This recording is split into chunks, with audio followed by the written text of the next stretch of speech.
Capítulo 16 é o tema de hoje. O título geral é o fim do tempo da graça, ou fim do tempo de graça. Só para contexto, para a gente se posicionar no tempo aí da linha do tempo da história que a gente vem percorrendo em relação aos eventos finais.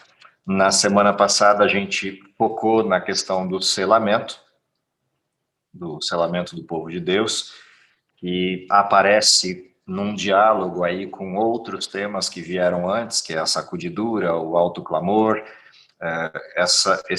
esse tema em específico do selamento, pontua essa última fase da história, esse último momento específico da história em que Deus separa o seu povo antes que caia sobre o mundo aquilo que são os flagelos, que é o capítulo próximo que a gente vai estudar. O capítulo 16 é exatamente esse divisor de águas, é o momento da cortina que passa, né, da cortina que isola os dois momentos históricos, o momento enquanto a graça vige e o momento enquanto os flagelos caem sobre a terra.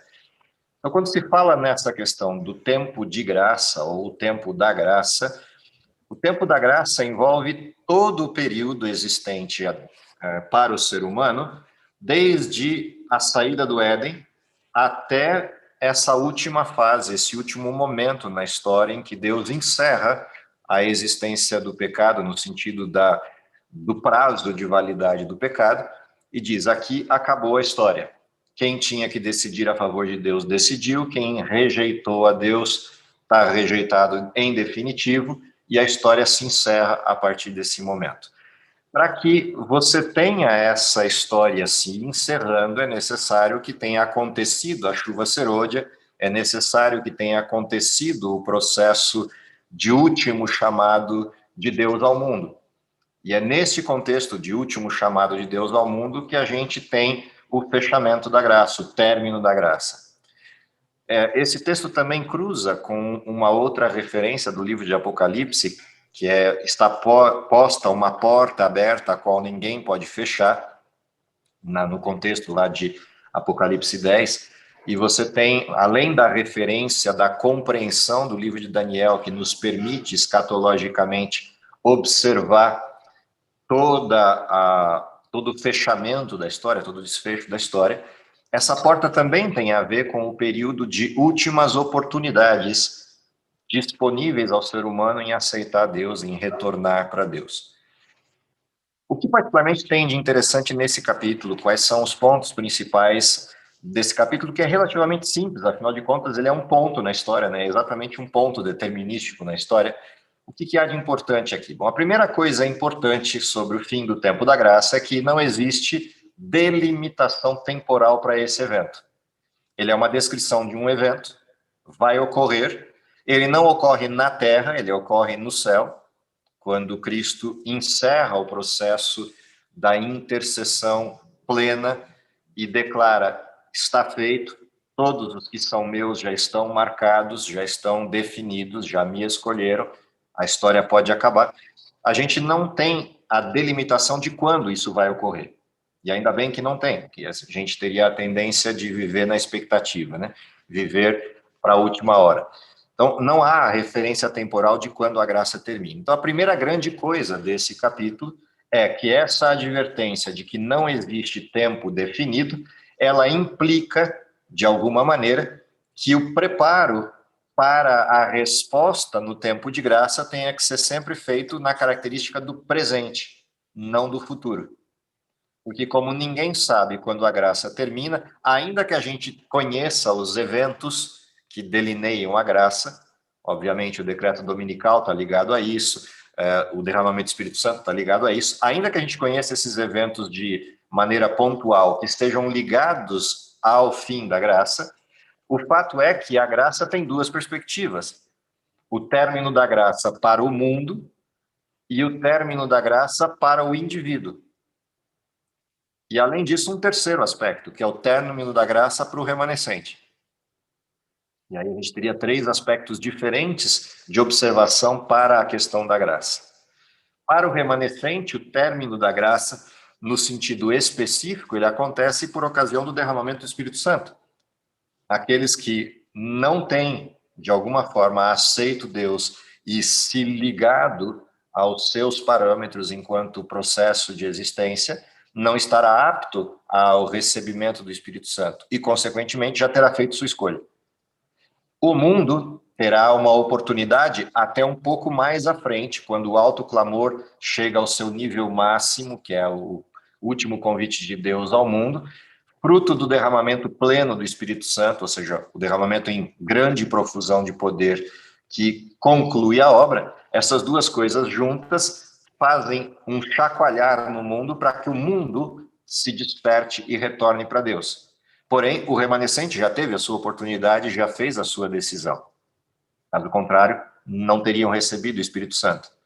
Então, há essas perspectivas diferentes da graça e dos timings da graça. E há um terceiro que é o individual, ou seja, ninguém sabe qual é o seu último dia de vida.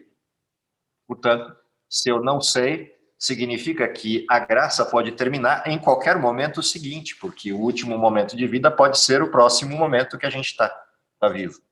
E ali a história se encerra. Portanto, responder à graça é uma necessidade presente, não é uma necessidade futura, não é um convite a ser feito. Embora, sob o ponto de vista histórico, ele ainda vá ser feito no sentido pleno ao mundo, mas ele já vem sendo feito desde Adão até hoje. Outro aspecto que aparece interessante no contexto do capítulo é retomar que o decreto dominical precede o fim da graça. Então, o primeiro grande marco de que a graça está por aparelhos, como a gente diria, ou seja, de que a graça está no limite máximo dela em termos de tensionamento, é a imposição da lei dominical. Esse é o último gancho que a gente tem, o último detalhe que a gente tem histórico para demonstrar o quão grave é a aproximação do término da graça. Portanto, o nosso foco tem que estar no dia do presente para entender que as decisões são tomadas hoje e não amanhã, ao mesmo tempo que o nosso foco também está na história para saber quando, no tempo histórico, a gente está tão próximo do término da graça que a história chegou ao final. Então, o marco divisor é o decreto dominical. Assim como o marco divisor do fechamento da graça delimitará as pragas, como consequência do término da graça. Então, são dois marcos importantes que a gente tem dentro do texto dos eventos finais. O decreto dominical, que marca o último pedacinho de graça que ainda resta, e a primeira praga, que mostra para a gente que a graça já acabou há algum tempo atrás. E essa também é uma coisa interessante, né? A primeira praga não é o término da graça. A primeira praga é a visibilidade de que a graça acabou. Então, para nós, a certeza de que a graça chegou ao fim se dá pela primeira praga de Apocalipse 16. Mas a graça terminou um teco antes disso, um pouco de tempo antes disso, algum tempo antes disso. Que pode ser algumas horas, alguns minutos ou alguns dias, mas ela terminou antes da primeira praga. Porque depois de Cristo dizer está feito, o santuário se encheu de fumaça, ele atirou o incensário no santuário, vai ter a ordem aos 7 anjos que guardam as 7 taças e que vão trazer as pragas. Portanto, o marco de intervalo do último período de graça é decreto dominical e primeira praga. O vácuo entre esses dois elementos é o espaço do alto clamor na sua forma plena, na sua forma mais aguda. E aí, uma coisa interessante que esse capítulo traz é a forma do decreto dominical, para deixar bem explícito o contexto. Então, a forma do decreto dominical está ligada ao estabelecimento da imagem da besta, e a imagem da besta, descrita aqui no próprio texto, se faz quando o poder religioso se atrela ao poder estatal para impor os seus ditames.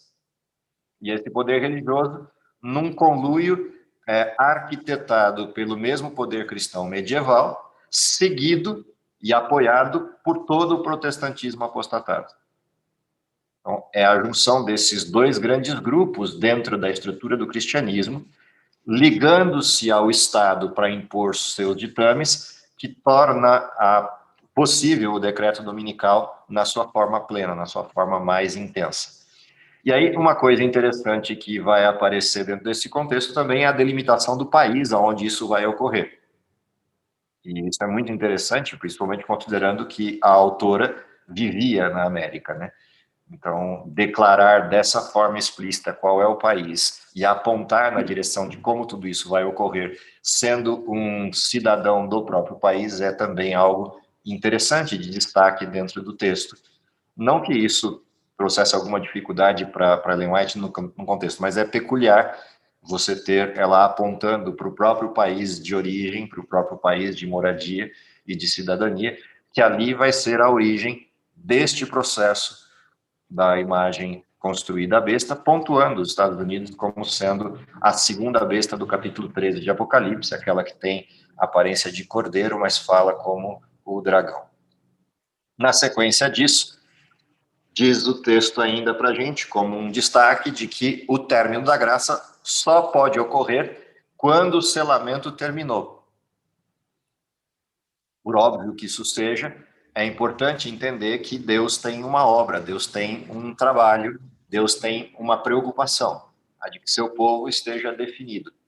E isso é muito parecido com o que a gente vê lá na saída do Egito, que a praga, a última das pragas, ela só vem depois que o povo de Deus teve a oportunidade do selamento, ou seja, pintar os umbrais da porta com o sangue do cordeiro, para que o anjo que traria a última das pragas no Egito não ferisse os que estavam dentro daquela casa, sim, que tinha os umbrais da porta pintado com sangue.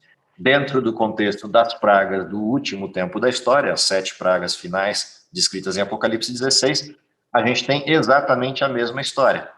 O povo de Deus é primeiro selado para depois que as pragas possam cair sobre o mundo, ferindo, como diz o texto bíblico, aqueles que destroem a terra.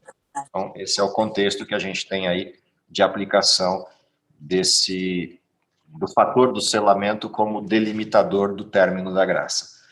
Na carona disso, o texto pontua uma outra preocupação, que é uma coleção de textos de advertência dos evangelhos, principalmente, de que Cristo virá como ladrão de noite, ou seja, pegará as pessoas de surpresa. E há uma ênfase no texto de 2 grupos de pessoas que serão pegas de surpresa com a vinda de Jesus. O primeiro grande grupo que será pego de surpresa com a vinda de Jesus são aqueles que, de forma desenfreada, vivem a vida de qualquer jeito, com as suas preocupações terrenas, sem nenhum aspecto de tendência ou olhar para as situações da religiosidade. Esse é um grupo que será pego de surpresa, e um grande grupo que será pego de surpresa. Mas há um segundo grupo que aparece no texto que também será pego de surpresa, e esse grupo dividido em 2. O primeiro e maior desses grupos é o grupo de crentes de diversas estruturas do cristianismo ou de outras estruturas religiosas, ou seja, pessoas devotas ligadas aos seus fenômenos religiosos, mas que não se atentaram para a advertência feita pelo remanescente no período do alto clamor, dizendo: caiu a grande Babilônia, e o desmascarar de Babilônia para eles não foi suficiente. E eles continuaram vivenciando as suas práticas religiosas do mesmo jeito e com o mesmo rigor que vivenciavam antes. E aparece no texto uma coisa muito interessante, uma frase muito interessante, né? Exatamente sobre isso, né? Quando a decisão irrevogável do santuário houver sido pronunciada, os habitantes da terra não saberão, e as formas de religião continuarão a ser mantidas por um povo do qual finalmente o Espírito Santo se terá retirado. O zelo satânico com que o príncipe do mal os inspirará para o cumprimento dos seus maldosos desígnios terá a semelhança do zelo de Deus.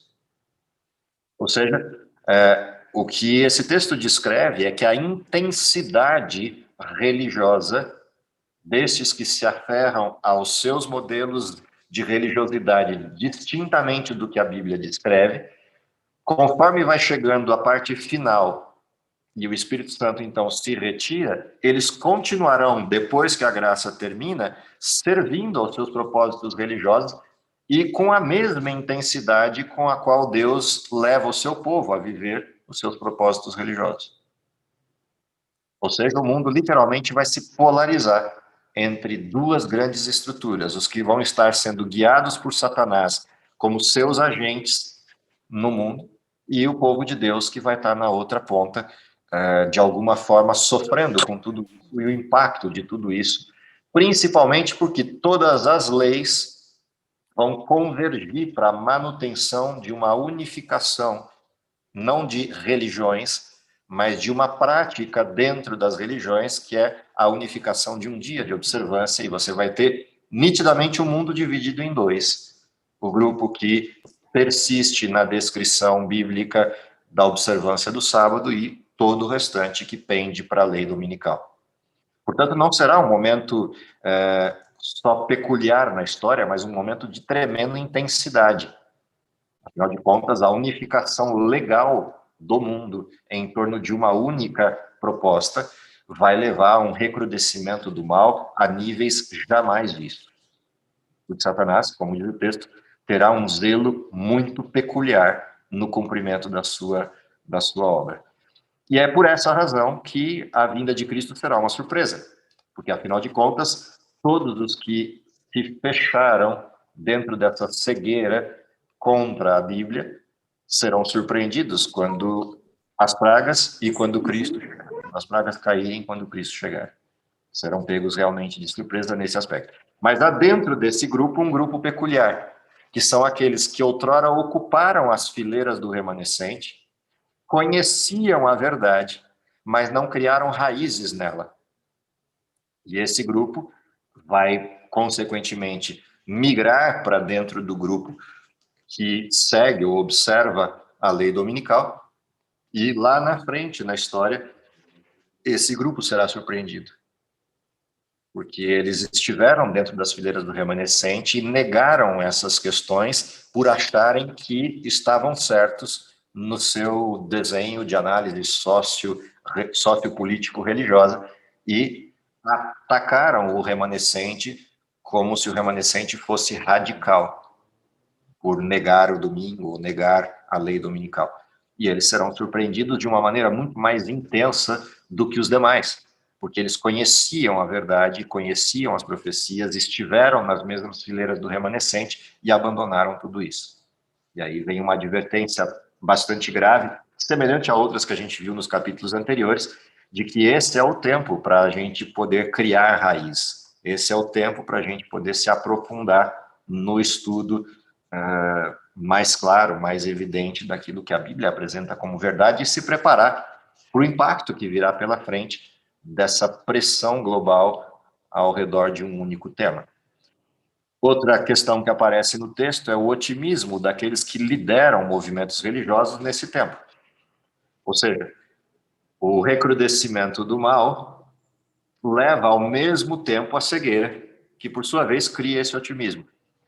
Afinal de contas, imagina o mundo inteiro junto, de mãos dadas, atrelado a um único segmento de proposta de paz, de segurança e de tranquilidade ao redor do congraçamento dos povos em torno de uma lei que une todos. E vem esses divergentes aí, esse povo incomodando, dizendo que está tudo errado e que eles é que estão certos por conta da Bíblia. Quem eles acham que são? Então, esse otimismo que vai pairar sobre os líderes por conta de eles serem maioria, ou seja, por se olharem e verem a grande quantidade de pessoas que formam a multidão dos ímpios, eles vão se animar achando que estão certos e vão incentivar cada vez mais que as pessoas critiquem e, se for possível, exterminem aqueles que são divergentes do modelo vigente no mundo. Na carona disso, vem a descrição do término mesmo da graça, do período em que a graça termina e alguns destaques para essa questão. O primeiro destaque é que Satanás não sabe quando a graça termina. Ele não tem a menor ideia de quando é o encerramento do período da graça. Por não ter ideia disso, ou seja, por ele não saber quando é que a graça termina, o que ocorre é que ele observa. Ele fica observando a história e chega um momento nessa observação da história que, pela forma como as coisas estão acontecendo, ele deduz que a graça terminou, mesmo não tendo certeza. E a razão pela qual ele deduz que a graça terminou, ou que os filhos de Deus são perdoados, é porque ele vê os anjos protegendo o povo de Deus. Porém, como ele não sabe que a graça terminou, o que diz o texto? Por não saber, ele intensifica os seus ataques, seja ele pessoalmente, junto com seus anjos, ou com todos os que lhe servem, na forma de perseguições. Essa intensidade de ataque vai se dar em duas direções. A gente vai ver isso lá a gente tem isso descrito lá no capítulo que estudamos do tempo de angústia, mas o ataque, a intensidade do ataque aborda duas grandes questões. A questão da perseguição em si, o recrudescimento máximo da perseguição, inclusive com ameaça de morte, e, de um outro lado, o ataque interno a todos esses que vivem no tempo do término da graça, com uma angústia nunca vista, que é a angústia provocada pelo ataque frontal de Satanás, rememorando os pecados de cada um dos filhos de Deus selados. E como também os filhos de Deus, apesar de guardarem a certeza de que a graça terminou por estarem assistindo às pragas, não têm a plena certeza da sua salvação em função do silêncio nesse momento do Espírito Santo. E embora o Espírito Santo esteja presente no mundo no sentido de proteção junto com os anjos aos filhos de Deus, o silêncio do Espírito Santo no coração daqueles que estão salvos gerará uma angústia muito semelhante à angústia que Cristo viveu no Getsêmani, quando ele orava, e por 3 vezes fez isso, e o Pai não respondia. Essa angústia, que é atrelada a um outro fenômeno, que é a angústia de Jacó lutando com um anjo, que na realidade era Cristo, durante toda a noite e madrugada até o amanhecer, essa angústia, que é a angústia gerada pela sensação de culpa, pressionado pelas acusações de Satanás e seus anjos, rememorando nossos pecados, gera uma angústia que é indescritível. Porque o que hoje acalenta o nosso coração e dá tranquilidade para vivermos o que vivemos é que cada vez que a gente sente de alguma forma a culpa, imediatamente a gente também sente pela resposta do Espírito Santo o perdão e a paz. Nesse contexto específico, nesse momento específico da história, não haverá isso. Você terá a oração, mas não terá a resposta. Durante algum tempo, é como se você estivesse vivendo sozinho, sem a resposta. E isso a gente nunca sentiu. Nós não passamos por isso em nenhum momento da nossa vida, no sentido pleno. A gente sempre tem o Espírito Santo, de alguma forma, nos provocando, ou para nos arrependermos do pecado, né, nos convencendo do pecado, ou nos dando a paz, resultante do perdão. Mas nesse momento, é a gente e Satanás incomodando, seus anjos incomodando, e o mundo perseguindo. Então, essa é a angústia que vem nesse período em que Satanás deduz que alguma coisa muito grave ocorreu, de que o tempo está se esgotando. Uma outra coisa interessante é que o mundo, em paralelo a isso, vai começar a cair a ficha de que falta alguma coisa. E alguns vão começar a procurar a verdade. O problema é que já é tarde demais. Porque a busca pela verdade nesse momento já não é uma busca por uma conversão, por um arrependimento sincero. É uma busca motivada pelo medo, busca motivada pelo vazio, pelo vácuo de respostas. E aí, a única coisa que encontrarão é mais vazio. E entra o desespero da fome, né, na busca pela palavra e do não encontrar. E aí, nesse período, fecha o capítulo dizendo já não adianta mais intercessão. Não adianta mais orar por ninguém, não adianta mais pedir por ninguém, no sentido de orar pela intercessão de que alguém se converta, porque não há mais espaço para isso. Não adianta orar pelos ímpios, porque eles já tomaram a decisão. E mesmo que lhes fosse dado mais tempo, isso só agravaria o fenômeno. Eles não se arrependeriam. Ou seja, se Deus esticasse mais 10, 15, 20, 50 anos, eles continuariam não acreditando. Eles já decidiram, eles já ultrapassaram a linha que não há retorno. E isso encerra definitivamente a história do mundo. Por fim, uma outra questão que aparece é que, exatamente por causa da gravidade desse tempo, cada um terá que passar sozinho por esse lagar, por esse processo. Não dá para transferir salvação. Não dá para viver a salvação por outro. Não dá para transferir o processo do caráter que deveria ser desenvolvido por cada um. Ou seja, cada um é responsável por viver a fé que professa ter, a fé que professa acreditar. E o momento dessa vivência é o tempo da graça. Quando a graça terminar, nenhum efeito haverá sobre qualquer uma das tentativas de salvação, seja individual ou de buscar outros para serem salvos. Não haverá mais tempo para isso, não haverá mais oportunidade disso. O tempo é agora, o tempo é esse em que estamos vivendo e não há como postergar isso. Postergar isso é correr um risco absolutamente desnecessário e um risco muito provavelmente sem retorno. Último texto de destaque do capítulo é: todos serão examinados e julgados de acordo com a luz que tiveram. Os que se desviam da verdade para qualquer tipo de vento de doutrina, né, fábulas, não podem esperar uma segunda oportunidade. E, nesse sentido, a gravidade é o tempo, é esse, não é depois. Basicamente, aí o resumo do capítulo 16 é esse. Os pontos principais aí de destaque são esses que a gente tentou levantar aí para vocês.